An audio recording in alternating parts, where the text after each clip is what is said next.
వృత్తిపరంగా న్యాయవాది అయిన గ్రాడ్యుయేట్ ఎమ్మెల్సీ అభ్యర్థిగా మెదక్, కరీంనగర్, నిజామాబాద్, ఆదిలాబాద్ నియోజకవర్గం నుంచి పోటీ చేయడానికి లంటు చంద్రశేఖర్ గారు బీయింగ్ అన్ అడ్వకేట్ ఎందుకు పోటీ చేయాలి అనుకుంటున్నారు? కొట్లాడి సాధించుకున్న తెలంగాణలో 10 సంవత్సరాల నుంచి ఇప్పుడు చూస్తే ఎలాంటి ఒక భారీ స్థాయిలో రిక్రూట్మెంట్ లేదు. గత ప్రభుత్వం అదే చేసింది, అదే ప్రభుత్వంలోనే ఈ ప్రభుత్వం కూడా.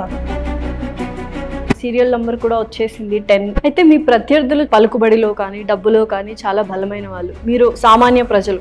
సో వారితో ఎలా పోటీ చేయాలనుకుంటున్నారు? సరితూగలరు? వాళ్ళకి ధనబలము అండగా ఉంటే మాకు ప్రజాబలం ఉంది. ఈ డబ్బున్న వాళ్ళకే ఈ ఒక ఎంఎస్సీ ఒక అలంకార ప్రియంగా మారింది తప్ప మా సమస్య వీళ్ళు ఎవరు కూడా నోటీస్ చేయట్లేదు, కౌన్సిల్లో మాట్లాడలేదు, పరిష్కారం చేయట్లేదు.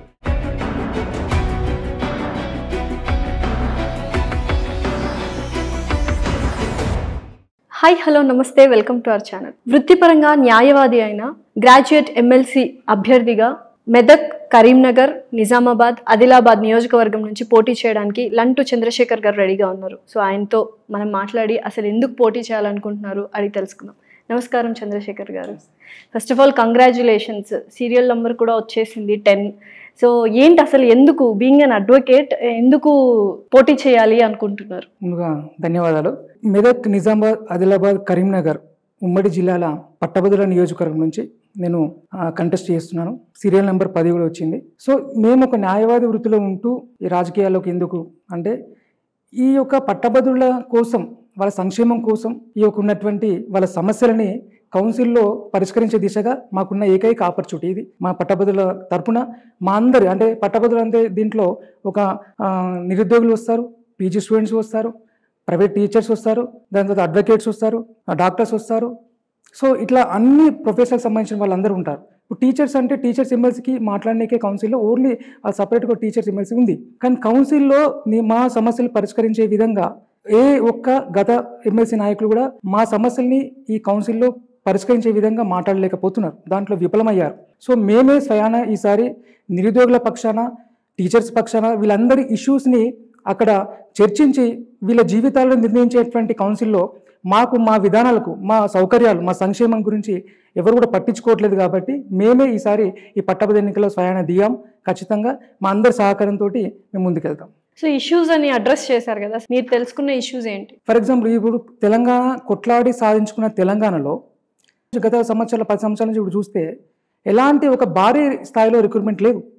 ఒకవేళ రిక్రూట్మెంట్ ఇచ్చినప్పటికీ కూడా తూతు మంత్రంగానే ఆ రిక్రూట్మెంట్ ఇవ్వడం, మళ్ళీ వీళ్ళే లోపభీష్టంగా విధానాలతోటి ఎగ్జామ్స్ కండక్ట్ చేయడం, మళ్ళీ కోర్టుకు వెళ్ళడం, అవి ఆపడం, ఇది ఒక పరిపాటి అయిపోయింది. ఏ ప్రభుత్వం వచ్చినా. ఇప్పుడు గత ప్రభుత్వం అదే చేసింది, అదే ప్రభుత్వంలోనే ఈ ప్రభుత్వం కూడా పయనిస్తుంది. సో అది నిరుద్యోగుల ఇష్యూనే కాదు. ఇప్పుడు ప్రైవేట్ టీచర్స్ ఉన్నారు, ప్రైవేట్ టీచర్స్ వాళ్ళు క్వాలిఫై ఉన్న వాళ్ళు ఉన్నారు. వాళ్ళు గత 20 సంవత్సరాల నుంచి పనిచేస్తున్నా కూడా కనీస వేతనాలు కూడా వాళ్ళకి ఎక్కడ అమలు కావట్లేదు. వాళ్ళకి ఉద్యోగ భద్రత ఉండదు ప్రైవేట్ ఎంప్లాయీస్కి. తర్వాత వాళ్ళకి హెల్త్ ఇష్యూస్ వస్తే కనీసం వాళ్ళకి ఒక హెల్త్ బెనిఫిట్స్ ఉండవు, వాళ్ళకి ఒక ఈఎస్ఐ లాంటి బెనిఫిట్స్ ఉండవు. హెల్త్ కార్డు కనుక ఉన్నట్లయితే వారికి ఒక భరోసా, వారి కుటుంబానికి ఒక భద్రత ఉంటుంది. కాబట్టి వాళ్ళకి ఇవ్వాలని చెప్పి, హెల్త్ కార్డ్స్ ఇవ్వాలని చెప్పేసి నేను చాలా ఫైట్ చేశాను గతంలో. ఇప్పుడు వాళ్ళకి ఇవ్వాలని చెప్పి డిమాండ్ చేస్తున్నాను. అదేవిధంగా న్యాయవాద వృత్తిలో ఉన్నటువంటి జూనియర్ అడ్వకేట్స్కి స్టైఫండ్ లేక చాలా మంది డ్రాప్అవుట్ అవుతున్నారు. వృత్తిలోకి వస్తున్నారు, ప్యాషన్ తోటి సర్వీస్ చేయాలి, ప్రజలకు హెల్ప్ చేయాలనే ఉద్దేశంతో వస్తున్నారు. కానీ వాళ్ళు ఒక 2000కి 3000కి సీనియర్ దగ్గర పనిచేసే పరిస్థితి వాళ్ళ దగ్గర లేకపోవడం మూలంగా చాలామంది జూనియర్స్ డ్రాప్అవుట్ అవుతూ ఉన్నారు. కానీ అదేవిధంగా వీళ్ళకి న్యాయవాది వాళ్ళకి కూడా గౌరవ వేతనాలు ఇవ్వాలని చెప్పేసి నేను ఈ ప్రభుత్వాన్ని డిమాండ్ చేస్తున్నాను. కౌన్సిల్లో మాట్లాడి సాధించే విధంగా నేను ప్రయత్నం చేస్తాను. అండ్ మీ ప్రొఫైల్ కూడా చూసాను సోషల్ మీడియాలో, చాలా రోజుల నుంచి చక్కగా క్యాంపెయినింగ్ కూడా చేస్తున్నారు. అసలు ప్రజల స్పందన ఎలా ఉంది? అంటే నేను ఆల్ ఆఫ్ సడన్లీ ఏం రాలేదు మేడం. చాలా మంది ఏం చేస్తారంటే కంటెస్ట్ చేస్తారు అండ్ సడన్లీ నోటిఫికేషన్ తర్వాత నామినేషన్ ఇస్తారు. కానీ మేము ఆ పద్ధతిలో పోలేదు. మేము ఏం చేసామంటే గత 6 నెలలుగా మేము ప్రతి గ్రాడ్యుయేట్ దగ్గరికి వెళ్ళి కలిసాము. టీచర్లను కలిసాము, న్యాయవాదులను కలిసాము, జర్నలిస్టులను కలిసాము, ఉద్యోగస్తులను కలిసాము, నిరుద్యోగులను కలిసాము. వీళ్ళందరూ కలిసి వాళ్ళ సమస్యలు ఏమున్నాయని మేము నోటీస్ చేసి ఈ సమస్యల మీద మేము పోరాటం చేసాం. మాకు అవకాశం ఇవ్వాలని చెప్పేసి వాళ్ళని అభ్యర్థించాం. వాళ్ళు బ్రహ్మాండమైనటువంటి స్పందన ఇచ్చారు. మేము దాదాపు 40,000 మంది గ్రాడ్యుయేట్స్ని ప్రత్యక్షంగా నేను కలిసాను ఈ 6 నెలల్లో. అంటే వారు ఒకటే భరోసా ఇస్తున్నారు. ఈ డబ్బున్న వాళ్ళకే ఈ ఒక ఎమ్మెల్సీ ఒక అలంకారప్రియంగా మారింది తప్ప మా సమస్య వీళ్ళు ఎవరు కూడా నోటీస్ చేయట్లేదు, కౌన్సిల్లో మాట్లాడలేదు, పరిష్కారం చేయట్లేదు. కాబట్టి మీలాంటి పోరాడే వాళ్ళు కంపల్సరీ మాకు కావాలి, మీలాంటి యువ రక్తం మాకు కావాలి, మాకు సర్వీస్ ఇచ్చే వాళ్ళు కావాలి, మేము ఖచ్చితంగా మీకు ఓటేస్తాం అని చెప్పేసి వాళ్ళు ప్రోత్సాహంగా వాళ్ళందరూ కూడా వాళ్ళే స్వయంగా మా ఇన్స్టిట్యూట్స్కి రండి, లేకపోతే మా దగ్గరికి మా మీటింగ్ పెట్టుకుంటాం, మా అడ్రస్ చేయండి మీటింగ్ అని చెప్పేసి వాళ్ళే స్వయాన మనల్ని ఆహ్వానిస్తున్నారు. స్వచ్ఛందంగా వాళ్ళు స్వచ్ఛందంగా మాకు ఓట్లు వేస్తామని భరోసా ఇస్తున్నారు. ఆ యొక్క భరోసాతోటి మేము కూడా ముందుకెళ్తా ఉన్నాం. ఓకే, మీ మేనిఫెస్టేషన్ ఏంటి? మా వచ్చేసి న్యాయవాది వృత్తిలో ఉన్నాను మొదటగా, కాబట్టి న్యాయవాదుల కోసము రక్షణ చట్టం కావాలని చెప్పేసి నేను పోరాటం చేస్తున్నాను. ఓకే, ఏంటది? Can you elaborate? ఇప్పుడు నవ్ డేస్ మీరు చూస్తూ ఉన్నారు పత్రికల టీవీలలో కూడా, ఎక్కడ చూసినా న్యాయవాదుల మీద దాడులైనవి, చంపేస్తున్నారు. అంటే ఇప్పుడు రీసెంట్లీ నల్గొండ మన రంగారెడ్డి జిల్లా కోర్టులో కూడా మన హైదరాబాద్లోనే జరిగింది. జడ్జి ఒకరికి కన్విక్షన్ ఇస్తే జడ్జి మీద దాడికి ప్రయత్నించాడు. మేమందరం కూడా స్ట్రైక్ చేస్తాం. ఎందుకంటే ఒక జడ్జికి భద్రత లేనటువంటి పరిస్థితుల్లో మేము కొంతమంది గురించి అన్యాయాల పట్ల మేము వాళ్ళను కొంతమంది దాడులు చేయడానికి ఆస్కారం ఉంది.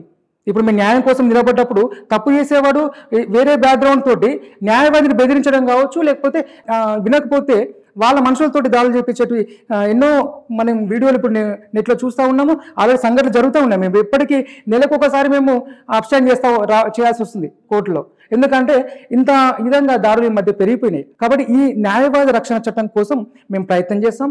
తర్వాత జూనియర్ అడ్వకేట్స్కి స్టైఫండ్ కోసం ప్రయత్నం చేస్తాం. ఎందుకంటే గత ప్రభుత్వం అక్కడ ఆంధ్రప్రదేశ్ ప్రభుత్వం ఇస్తుంది, కేరళ ప్రభుత్వం ఇస్తుంది, ఇతర అన్ని రాష్ట్రాలు ఇస్తున్నాయి. మరి మన తెలంగాణలో ఎందుకు లేదు?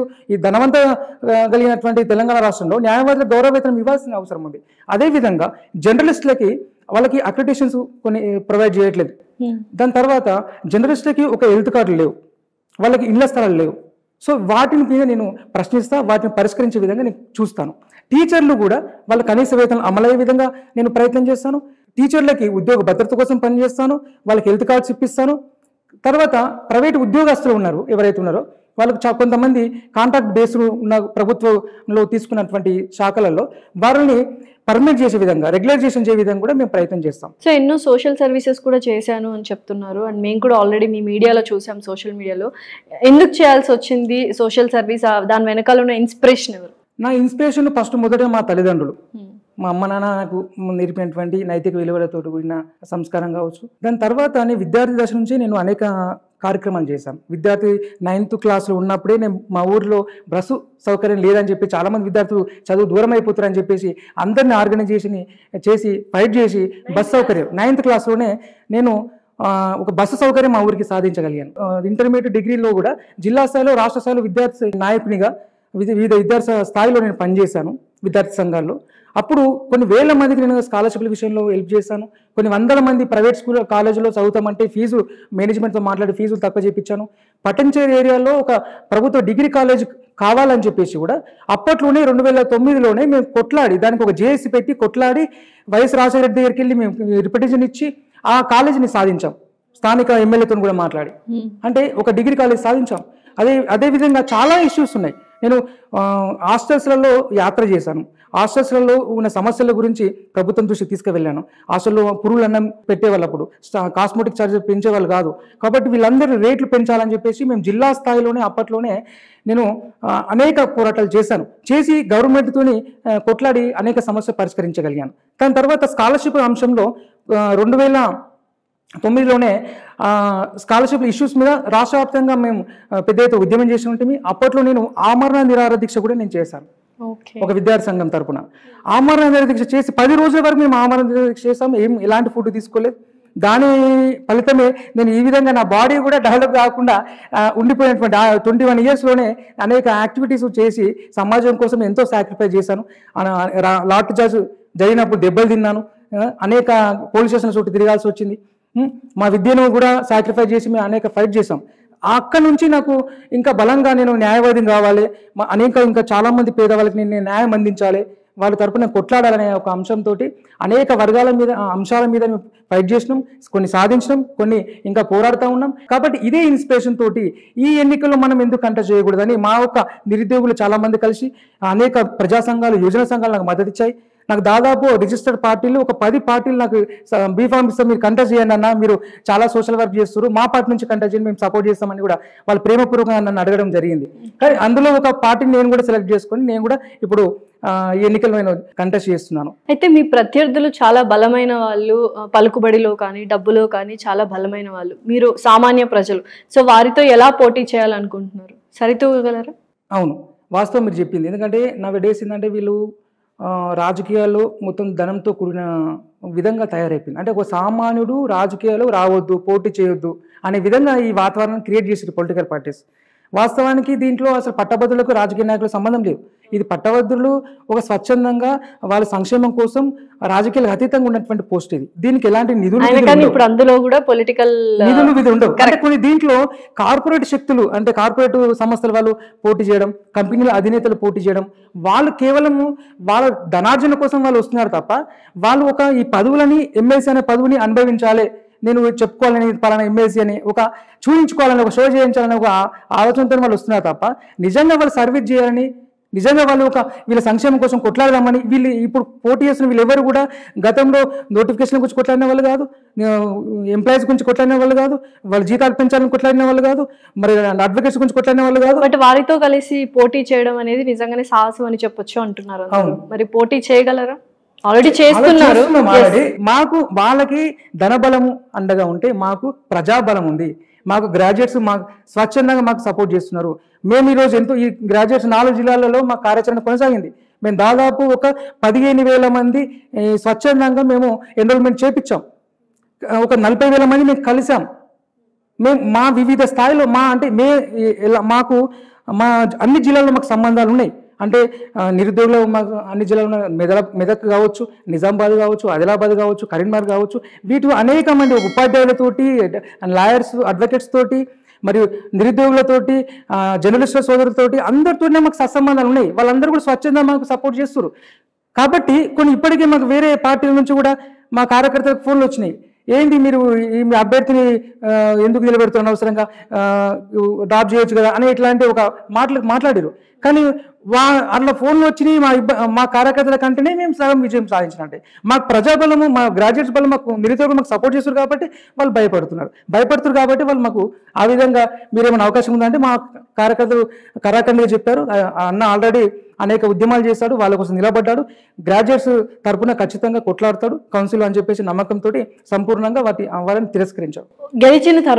ఒకవేళ గెలిచిన తర్వాత మీరు చేసే మొట్టమొదటి కార్యాచరణ ఏమిటి? మొట్టమొదటిది నిరుద్యోగులకు నోటిఫికేషన్ ఇప్పిస్తాం కొట్లాడి.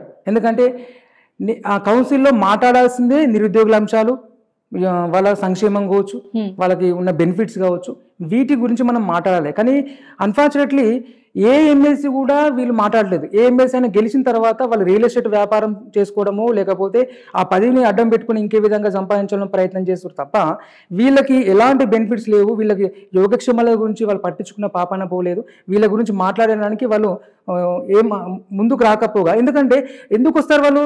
వాళ్ళ కంపెనీల గురించి వాళ్ళ కింద పనిచేసే వాళ్ళకి జీతాలు పెంచాలని అడుగుతాడా? ఎందుకంటే వాళ్ళ కంపెనీ నడిపించేది. ఇప్పుడు కార్పొరేట్ కంపెనీలు మొత్తం కూడా స్కూల్స్ కూడా ఎవరి చేతులు ఉంటాయి? ఆల్మోస్ట్ మినిస్టర్లీ బినాములు లేకపోతే వాళ్ళ సంబంధించిన వాళ్ళే ఈ కార్పొరేట్ స్కూల్స్ అని ఉంటాయి. వాళ్ళకి వ్యతిరేకంగా వాళ్ళు పనిచేయరు కదా. కాబట్టి ఇప్పటికే దాదాపు తెలంగాణ రాష్ట్రంలో 1200 స్కూల్స్ మూతపడ్డాయి. ఎందుకు మూతపడ్డాయి అంటే ప్రభుత్వ పాఠశాలలు పట్టించుకోవట్లేదు. కేవలం 2% మాత్రమే బడ్జెట్ ఇస్తుంది. ఆ 2% బడ్జెట్లు ఏమీ కాదు. మిగతా రాష్ట్రాలు, ఢిల్లీ లాంటి ప్రాంతాల్లో రాష్ట్రాల్లో 25%, 15%, కొన్ని స్టేట్లు 8%, కొన్ని స్టేట్ 10% ఇస్తూ ఉంటే మన తెలంగాణ ప్రభుత్వంలో కొట్లాడుకుని సాధించే తెలంగాణ ప్రభుత్వంలో 2% నిధులు ఇస్తున్నాయి. ఆ నిధులు కూడా ఎక్కడ ఖర్చు కావట్లేదు.